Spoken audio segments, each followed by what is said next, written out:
Sunderland have actually won again. Hang on, I need a reaction here.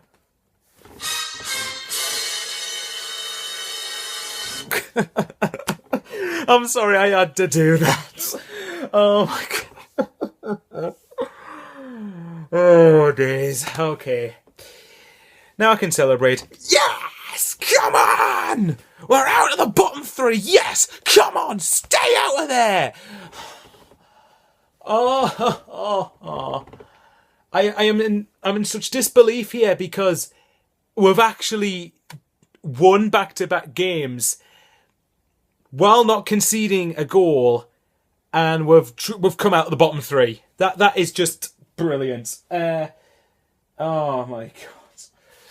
The only one thing that puts a dampener on this is Bournemouth equalising against Everton, but I did say to my friends before the game I didn't see Everton winning. I wanted Everton to win for Sunderland's position, but but I didn't see them doing it. So look, right.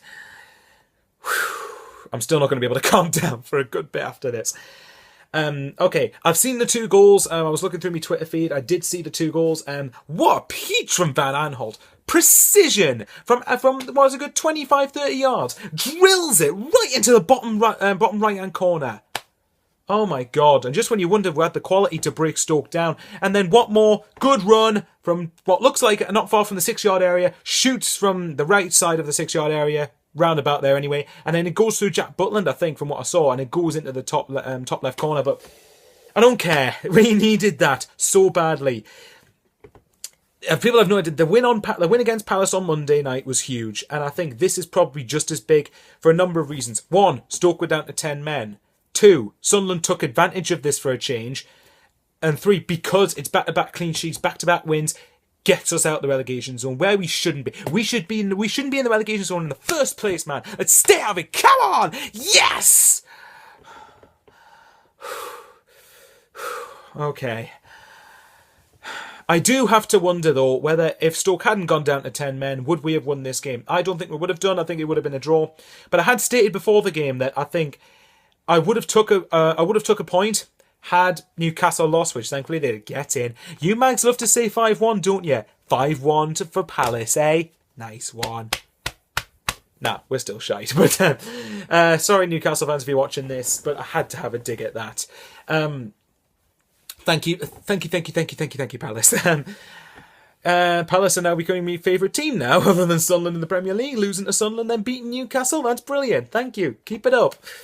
Just lose when you go to the Stadium of Light and win when you go to St James's Place. No, anyway, I do feel a little bit for Newcastle fans, by the way, because that like I said before, I think I did a piece for Roker Report, which I'll put a link to in the description below. But that Sunderland were getting excited by a win over Crystal Palace, who were in the Championship just over 2 years ago. And that's the same thing for Newcastle. Newcastle shouldn't be getting hammered 5-1 off Palace. But there you have it. Look.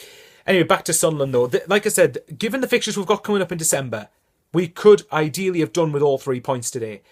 So the fact we've actually got all 3 points today, regardless of the circumstances, is priceless. It's brilliant. The only other thing now that I would say is that we need to beat Watford. Now, Watford are on a high at the moment. They're high flying. They're winning a lot of games. They're doing really well for themselves. But if we can just beat Watford, we can afford to treat the Arsenal, Chelsea, City and Liverpool games as a bonus, which they are going to be. Bonus. But I still said before, I can see Sunderland maybe nicking a result out of those games. Even just a couple of draws would do it now. If we beat Watford, beat Villa on New Year's Day for fucking once. I'm sick of losing Aston Villa at home. And then nick a draw or two against Arsenal, City, Chelsea and Liverpool. If we can nick those results by the time we get into January, that has to be the main aim now.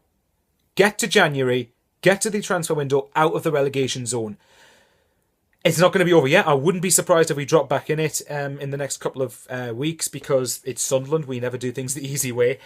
But look, like I said, we kept applying pressure to Stoke. The one thing I was worried about, though, was that Stoke were going to catch us out because of the fact we were going for it. And that's the one thing. Sunderland usually struggle when the emphasis is on us to try and break other teams down. They usually do hold their own, quite successfully. So I think I've got to feel a little sorry for Stoke, but then again, not really, because they're in a much better position than us. So that's their first away league defeat since early September when they lost to Arsenal. So shows how big this win was. And considering that about 3 weeks ago when we lost to Southampton, things looked dead and buried. Whereas now, things are all of a sudden looking better again. I'm still not getting carried away with it, though. It's far from done yet, though. We still have to make sure we get ourselves further clear of the bottom three, which is what we need to do. Because, like I said, all it takes is for us to lose next week, Newcastle and Bournemouth to win, and we're back in the bottom three again. So we need to keep going. Just keep going. That's Sam Allardyce's message now. We can afford now to go into the Arsenal game and treat that as a bonus. And I'd take a point next week. But the main thing I think is back-to-back wins and just as importantly, back-to-back clean sheets. We haven't conceded now. We've only conceded 1 goal in the last 3 matches, and that was from the penalty spot. So now that I've said that, we're probably going to lose 5-6 now at Arsenal. Like I said, I'm not getting too carried away because it's still just one result, but it's been a big week for Sunderland. This could define our season and turn it around. What surprised me was how attacking we were when we went down to 10 men. Now, bear in mind, this is what I heard off Nick Barnes and Gary Bennett on BBC. I think it's the BBC Newcastle radio. So please, people who are at the game, please tell me, did we go more attacking? From what I'm hearing, it sounds like it, but there was just that lack of finishing touch in the final third. So I think now, having got the win, I don't give a shit, by the way, who scores at this point. We just need to get wins. Then we can start shooting up the league, hopefully. Get a January out the bottom three, like I said. So, like I said now, 2 wins in a week, clean sheets. Again, just as foreign a concept to me, as I'm sure to a lot of other Sunderland fans. All I hope for now is for Norwich Ostrich against us. I'm so happy right now. For Norwich to get battered by Arsenal and go 16th on goal difference. So we'll have to wait and see.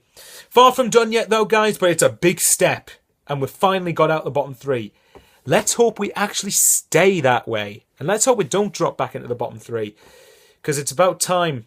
It's about time we had something to cheer. But bearing in mind, we probably wouldn't have won had Stoke, not gone down to 10 men.